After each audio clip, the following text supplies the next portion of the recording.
Hello everybody, my name is Rachel and welcome to my channel Colonati. Today's video is my favorite books of 2016. I have not ranked these books in any way, they're not presented in any particular order, it's very haphazard, and I'm going to try to be very light on plot, on description, and just tell you what it is I remember about the book that made it stick out to me, that made me want to put it on this list. Europe in Autumn by Dave Hutchinson. This book kind of blew my mind in the moment. I read it an entire day. 5 seconds after I finished it, I picked up the next book and read that on the same day. It's like a spy thriller crossed with a science fiction novel, and there's a twist at the end, and I loved the twist. Not everybody loves the twist, but I did, and that's why I like the second book so much. It was just fun and paced in a way that I enjoyed so much. There's something about that spy thriller vibe that was quite new to me. I haven't read many things like that, and it was, I mean, how many times can I say it was just enjoyable to read. I did a full review of this book and its sequel if you want to know more about it. Red Mars by Kim Stanley Robinson. This is a stand-in for the entire Mars trilogy, Red Mars, Green Mars, and Blue Mars.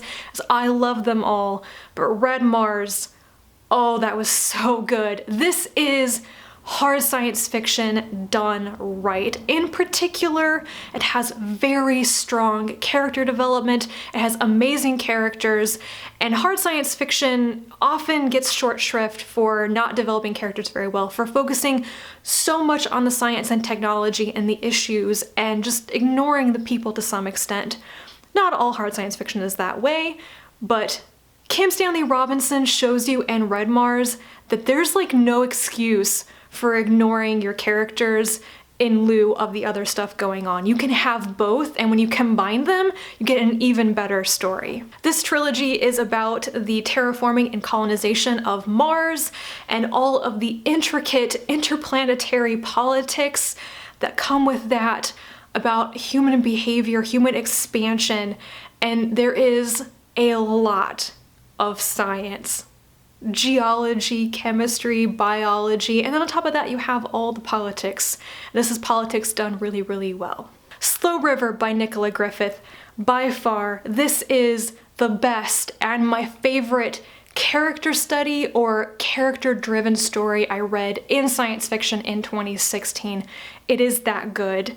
This is another one that I've done a full review on. It's probably one of the best video reviews I've ever done, so go watch that if you want to know more about the plot and such. But it is about one woman who overcomes the abuse she suffers at the hands of multiple people and finds her own identity.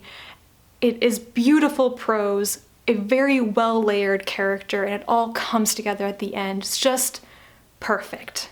Luna New Moon by Ian MacDonald. I confess this is probably the one book on this list that I'm not really sure how to describe why it sticks in my brain, except that I think it is a really good example of queer characters and the use of sexuality and sexual orientation in a science fiction novel. It's set on the moon, Luna of course, and it follows the members of the Cortahelio family and their rise and fall as they attempt to become a dragon family and become a big mover and shaker on the moon.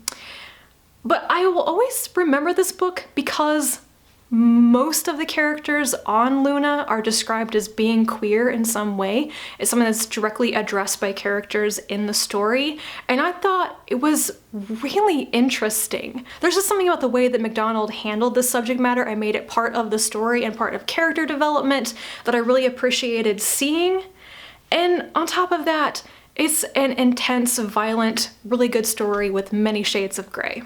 Every Heart a Doorway by Seanan McGuire. I am seeing this book on everybody's best of list. It's kind of like Long Way to a Small Angry Planet from last year, but this novella, or very short novel, touched a lot of people. I'm not an exception. The theme resonates with a lot of people. It really resonated with me about not belonging, finding that place where you do belong, and then realizing that in the normal world, you're not really supposed to be there anymore. That is incredibly appealing and so well explained and illustrated in this story.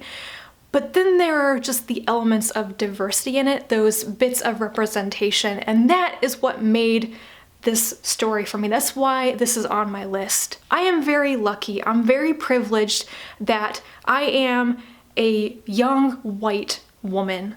I can pick up pretty much any book and find a young white woman in it. There are a lot of them in fiction.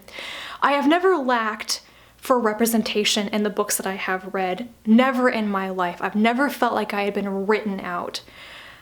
But the moment when I read the bits where Nancy says some things about her asexuality in this, I wanted to cry. I don't want to cry in this video, but that moment of going, oh my God, something about me has been represented truthfully and honestly in some of the very words I have used myself in the story.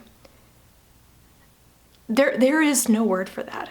I'm really happy that 2 nonfiction works made it to my list this year. I read more nonfiction than I ever have before in 2016, and some of it was really, really good. The first standout is The Gene, An Intimate History by Siddhartha Mukherjee.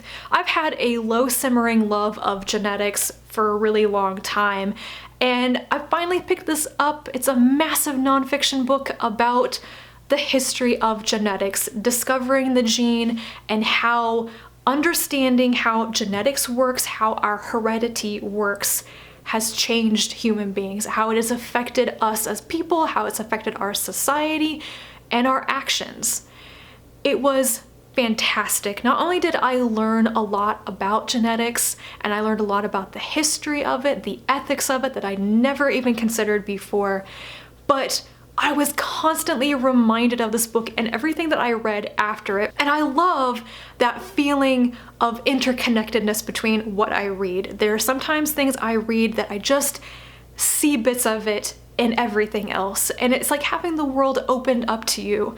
Even like I'm reading science fiction, I'm reading fantasy, and I'm applying what I learned about genetics to it. And that's pretty awesome. The other nonfiction book is Grunt, The Curious Science of Humans at War by Mary Roach. Mary Roach was one of the favorite authors that I discovered in 2015, and Grunt was her new book that came out in 2016. And it is about the science, the inventions, the ingenuity needed to do things like clothe and feed and keep healthy soldiers in the field. It's not about warfare, so if anyone's concerned about this book being about the violence or about how Mary Roach might be using humor in association with war, it's not about that. I have a lot of affection for Packing for Mars by Mary Roach, but I think that Grunt has eclipsed that for me. I think it is possibly the best thing she's written to date. Too Like the Lightning by Ada Palmer is the book that I came to appreciate far more after the fact.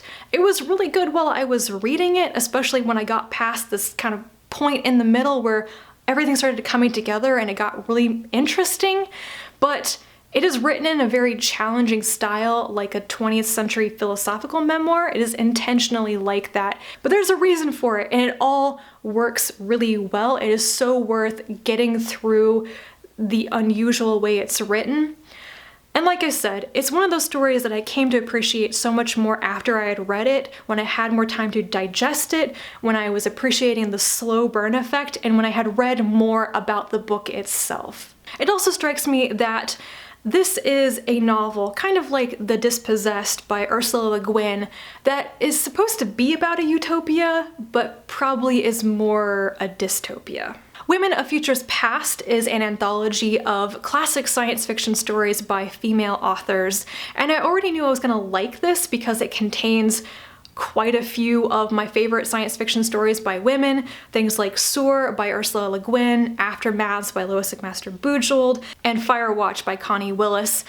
So it has some really, really great stories in it, but I appreciate this collection so much because it gave me a taster of quite a few authors who are mostly out of print today. People like Zena Henderson, C.L. Moore, and Lee Brackett, and it really motivated me to think about and track down older science fiction stories by these women that I've heard their names before, but I know that I have to take some extra effort to actually read more by them. Women in science fiction are often victims of the reprint bias, where stories by women are just reprinted less than stories by men. So it means a lot of their work, their short stories and their novels will fall out of print, even though they're very highly regarded. It just becomes harder to get to them. So the essay at the beginning of this really brought home to me how challenging of a project it is to create an anthology like this, to get the rights, to track down the stories, to even find the stories and read them so you can pick your selections. And frankly, the essay at the beginning by Christine Catherine Rush is probably worth the price of the book itself. My final favorite book of 2016 is After Atlas by Emma Newman. This is set in the same universe as her previous science fiction novel, Planetfall, though it is not a direct sequel.